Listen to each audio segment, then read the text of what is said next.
a lake, at the lake, but, yeah, Well, and it was about nesting time, so I assumed that's yeah. why I saw them. I take it I can leave this off. Yeah. I've seen Yep. everyone else do it. Good, 'cause it's hard to speak with it on. Okay, anytime. All right, let me do my thing here. It's 2:00, and we'll continue on with our budget hearing with the appraiser's office. Good afternoon, Commissioner. Steve Bauman, County Appraiser, and this is my 2021 Appraiser's Office budget presentation, and I do appreciate the opportunity. I'd like to start with our mission statement. We're a service bureau, mission of providing uniform, fair, and equitable appraisals of all real and personal property in compliance with the laws and guidelines of the state of Kansas, as well as the uniform standards of professional appraisal practice. Doing so in providing information assistance to the public in a professional and courteous manner. And I really see that as one of our core functions, trying to shed the stigma of the government stereotype. I've been told multiple occasions that my staff makes me look good, and I can't tell you how great it is to hear that. Utilizing resources productively, efficiently in order to ensure the highest level of service and professionalism in the most cost-effective manner. There again, we spend a great deal amount of time trying to increase our efficiency and productivity, developing new different ways to do things. And Lee Allen and the GIS department is really beneficial in assisting us with that. And then we also want to provide a work environment that encourages professionalism and growth, both professionally and personally, for our employees. I think that's gone a long way to help ensure our retention of staff, and we're doing a pretty good job. So I'd like to kind of give a brief overview of our office. We're responsible for appraising over 75,000 parcels of real estate annually as of January 1st, as well as all taxable personal property. And this is a job. I mean, it's difficult to achieve, and so we wouldn't be able to do it without the staff that we have. We do not set tax amounts. Our goal is to accurately determine property values to assure that the total tax base is distributed fairly. The appraised value that we achieve or strive to achieve is what it would sell for, what a property would sell for in an open market, open and competitive. So, you know, when we're setting our appraised value, it's not necessarily for tax purposes in our minds. It's what would this property sell for if it were going to sell. And later on, you'll see a chart that shows you that we're pretty accurate at what we do. So, and then we also have our GIS department, and under our office, they're responsible for delineating and maintaining property lines and ownership information, as well as covering all of the GIS needs of the entire county. And I think most of you know by now they're a pretty important group, and not only beneficial to our office, but the county as a whole.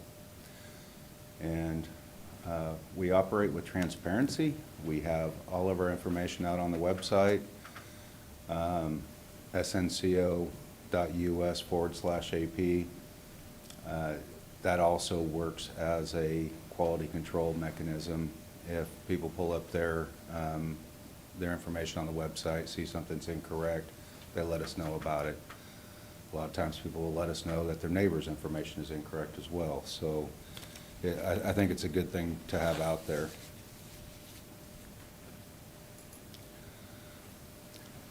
Our office is created by statute, and almost everything we do is driven by statutes and PVD, Property Valuation Division directives. They're our oversight agency. We're held to the highest standards of accuracy and compliance by them. And one of our accomplishments is we continue to be in substantial compliance with the PVD. The substantial compliance is a combination of both statistical and procedural. The statistical, we've got a chart here, and the procedural is just about all of our activities are overseen by Property Valuation Division. We have to check off that we've done each of these different steps, and it's quite the effort to make sure that they're comfortable with the work that we're doing. The statistical part, this is a preliminary results of our latest ratio study. And I'd highlight the median ratio. And what that is, it's a relationship between appraised value and sell price. Anything between 90 and 110% is considered good. Our residential ratio is 92.6. Our commercial ratio is 94.4. Keep in mind that our values are as of January 1st each year. So these appraised values that we're considering in this are as of January 1st of 2019. The sales that are used to determine how well we're doing are sales that occurred throughout 2019. So as appreciation goes on through the year and values tend to go up, this median ratio tends to drop. When we start off the year, it's usually somewhere around 98 is what we're shooting for. Would rather be conservatively low than aggressively high in valuation. So anything under 1 means that we are under appraising people's property. And here it's ever so slightly. Anything over 1 would mean we were over appraising people's property. So these are some of the best numbers in the state. And couldn't do that without the staff, so I'm going to throw another plug towards them. Other accomplishments our office was able to achieve is send out valuation notices early again this year, and we certified our real estate values to the county clerk early. Again, with the staff buying into it and working as hard as they do, we're able to achieve this. One thing I might mention is our staff is very seasoned. We don't have a lot of turnover, and it's a good thing. We've had retirement here and there, and one person leave, so we've had some new people that we had to bring in. But overall, our average years of service are up in the 16 years range. And if we lost that, we would need a lot more people. Goals and challenges, continue meeting our completed tasks by our statutory deadlines. Continue to remain in compliance with the state. Maintain and enhance our county's GIS application and functionality. Advance time-saving technologies and efficiencies, and adhere to any legislative changes that might come about. This last year was pretty active in the legislators' perspective until COVID hit, and then it all kind of shut down. So we didn't have any big changes that we need to deal with at this time. And the veto. Yes. Yeah. Right, that helped as well. Okay, as we move to the details of our budget, I'd like to point out that our contractual services line has been reduced by $54,700 over the last several years, and this is due in part to Becky Neosi's Register of Deeds Technology Fund that we were able to budget early with her planning of this fund. So we were able to pull these items out of our annual budget request and pay for them with non-tax dollars and with the recording fees. And our ESRI annual maintenance, and that's for the GIS applications, that's $40,000 annually. That is a county-wide piece of the pie there too, but still a big chunk that we don't have to budget for. We don't have to budget tax dollars for. It's budgeted through land records at this point. And then we have additional items that land records pays for, and that's our aerial imagery that we get every other year. It's about $25,000. And then our vehicle leases as machinery and equipment, we're able to pay for through land records and non-tax dollars. Any questions with this before we move on? And by this chart, you can see that we are heavily dependent on our staff. 93.8% of our budget is staff.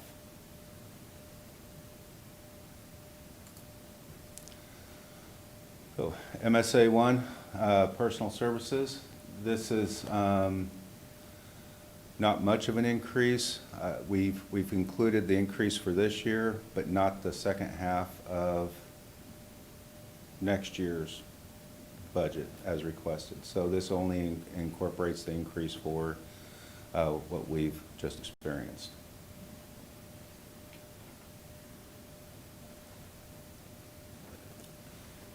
Anything with this? And I think this is a 1.19% increase. And then our contractual services line item, we're not asking for any adjustment to this.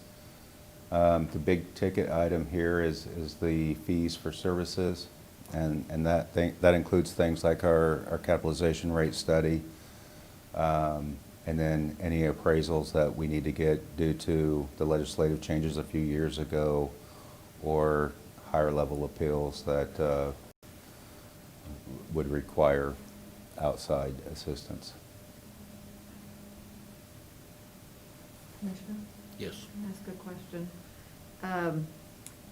Your training, I'm looking at your actual expenses, your training and your travel are higher than most departments. Can you kind of go over what kind of training your employees are required? I sure can. And we have 14 of our employees that are required to get continuing ed. But we did have 2 new employees that started from scratch. So that was a big chunk of our education budget, is that we had to get them into the basic training of appraisal courses and start moving them along in the process. So this number is actually higher than it normally is. Along with that, we sent our GIS staff to, I believe it was the ESRI conference, and so that comes out of this as well, the training and travel. But yeah, all of our appraisers are required to have classes, and then when they get designated, there's a set number of classes that they're required to have every 4 years. I believe it's 600 hours of continuing ed over that 4-year period.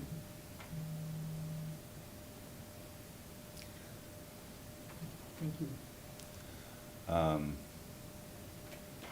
Yeah, and this year we're going to have close to these numbers, but I don't foresee them being as high. I know a lot of our classes have been canceled this year, and we're moving towards an online version, so our travel will be limited quite a bit as well. And again, with the travel, most of the courses aren't necessarily offered here in Topeka. We do try and take advantage of that when they are, but for the most part, they are offered in-state. Oh, okay, that wasn't the end.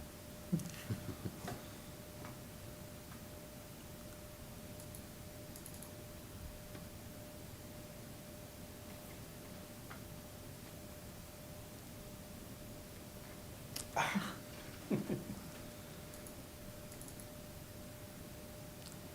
might want to use the pusher, the,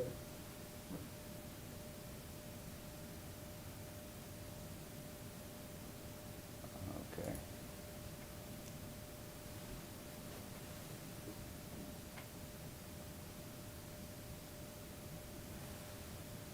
Supplies, 300. And here we're just dropping 2,000 off of our request from last year. And that comes about $1,000 off of our supplies and materials, and 1,000 off of tires. Figured we could reduce that some just because newer vehicles probably don't need tires as often, but we probably do need to budget a little bit for just in case.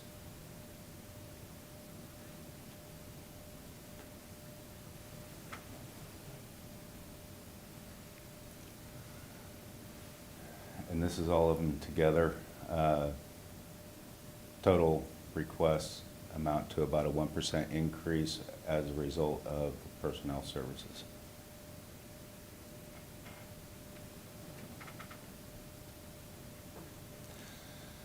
And that's all I have, so.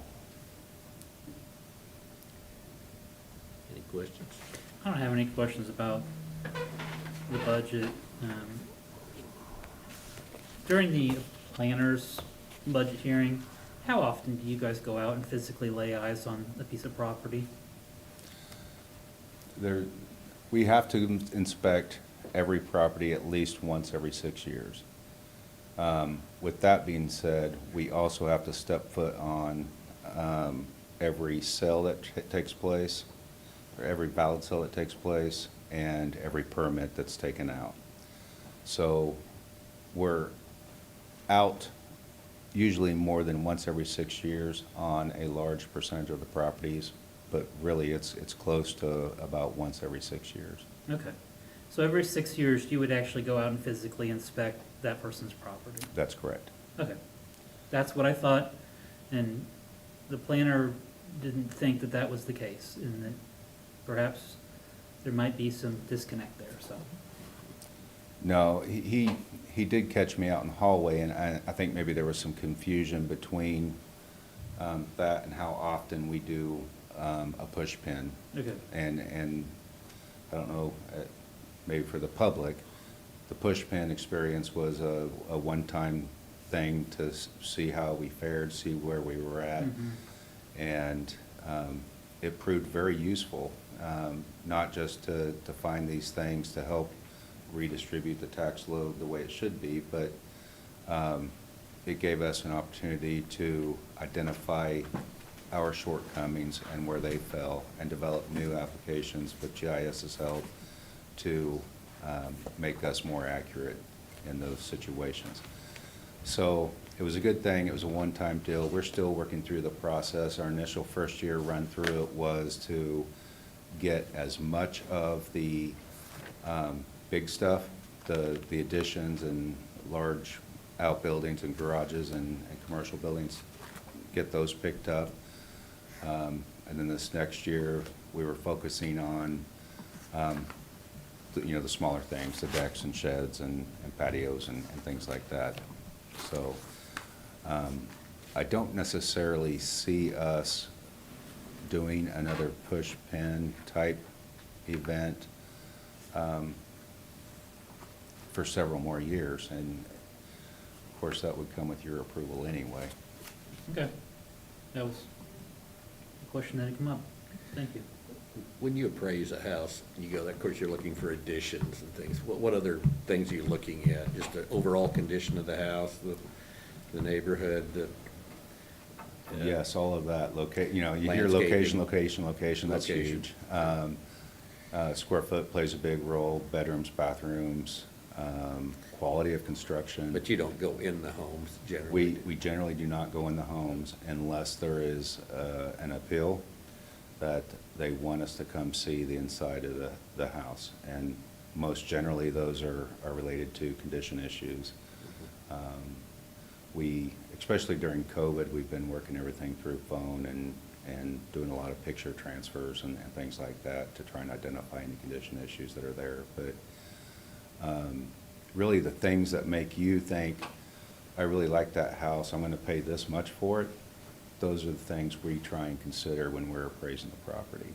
So, you know, any functional issues with the house, we try and consider, you know, if it's a one-bedroom in a four-bedroom area in a four-bedroom size house, you know, that's gonna drop its desirability some. So, try and consider it all. And like I said before, our goal is to value these things at what they would sell for. Of course, keep in mind that an appraisal is an opinion of value, and a lot of people have opinions. So, and you can go hire 3 appraisers and come back with 3 different opinions. But I think with our year-over-year accuracy levels measured by our sales ratios, it tells us we're doing a good job without having the knowledge beforehand what a property sold for.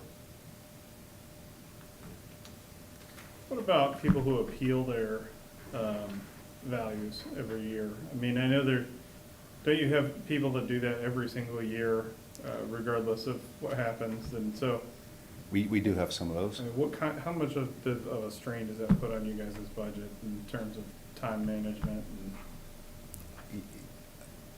You know, not a lot, because we're used to it and we operate through it. Our appeal numbers are significantly down from where they were 5-7 years ago. And part of it is, I think, our information out to the public has gotten better. And at least that's what I'm going to credit it to, is more people have much more information available to them. Okay, one other question I had is on the dark store theory. You know, how much of an impact would that have on our assessments? I mean, if building a 21st and Wanamaker, for instance, I mean, it's gonna go for a high price, right? Correct. I mean, so, I mean, is it gonna make a difference? It does, and it will. At this point, we've pulled most of the build-to-suit leases out, which are the arguments that are there. We've pulled most of them out already. So our value is probably, on most of those dark store type properties, our value is probably 60% of what it's gonna sell for. Because we were told we had to by the courts. We're not all the way down to where the dark store theory people think we need to be, and that's considering the building as dark and considering it as available for lease, which means you're gonna have a lease-up period and you're gonna have development costs associated with it, and that pulls values down even farther. So, you know, if we were to revert to something such as the dark store theory in that detail, it would significantly drop our commercial retail values, which at this point, I'm concerned about our commercial values anyway with COVID and everything that's transpired. Right now, we're not seeing a significant change. Our residential values are going great. I think the last report I ran, it looked like about 1% a month of appreciation. That's probably going to slow down towards the end of the year, so we're not going to have a 12% appreciation rate, but you know, maybe as high as 6 or 7, which is higher than what we normally see, but a lot of that's probably a supply issue as well. With commercial property, you know, the potential for offices, people finding out that we can work from home pretty easily. we don't need all this space, you know, that could drop them. Retail property that's not able to operate, and restaurants and bars and things like that. You know, we'll have to try and get a handle on that, and I could see values declining because of that. But we have to have the information to be able to make that call. We're reactionary to the market. We don't try and push the market, so. But that would have a pretty much universal impact across all commercial real estate in Shawnee County through the dark store theory. I mean, it's hard for me to fathom a business that probably wouldn't have that applied as to applying a vacant building as opposed to what it's being used for building.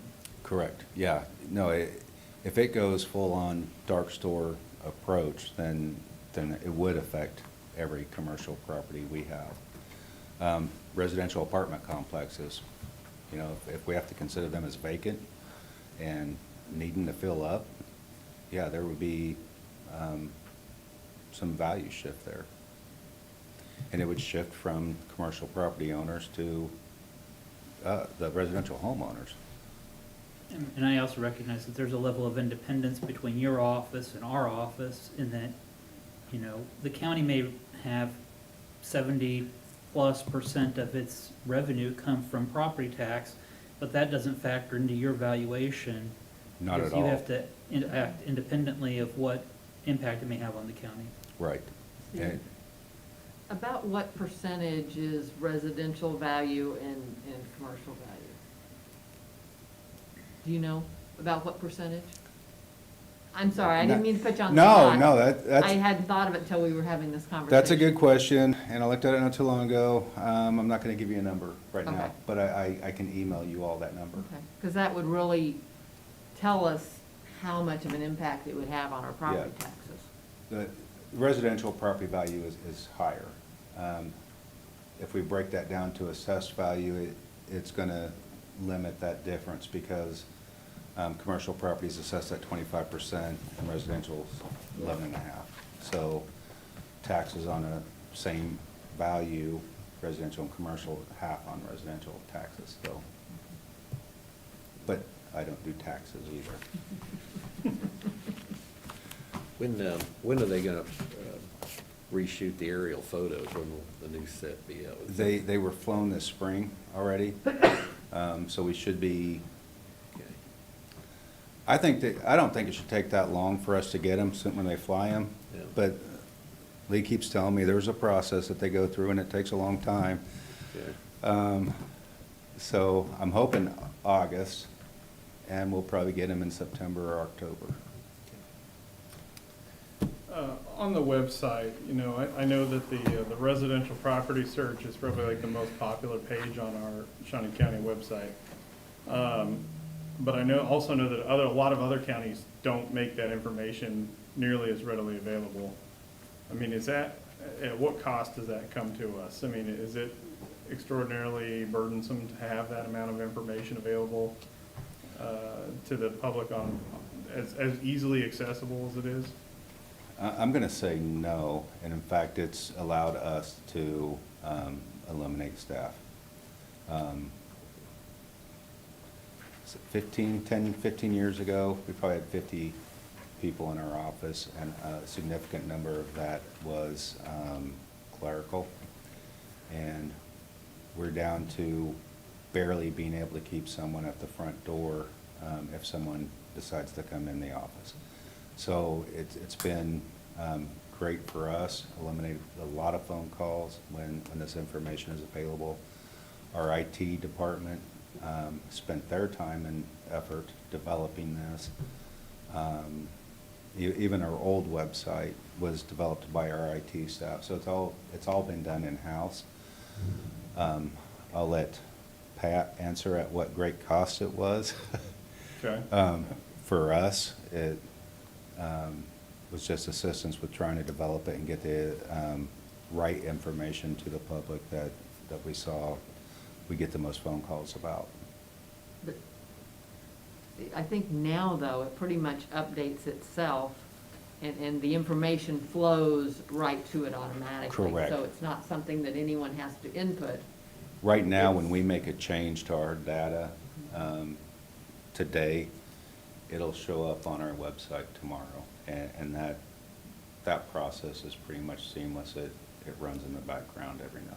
So you're saying prior to the website going up the way it is, you used to have people calling in all the time, what was my property value last year versus this year, and Just- What's the year build of this house? What's the square Yeah. footage of this house? can you show me the property lines? And- Right. Yeah, okay.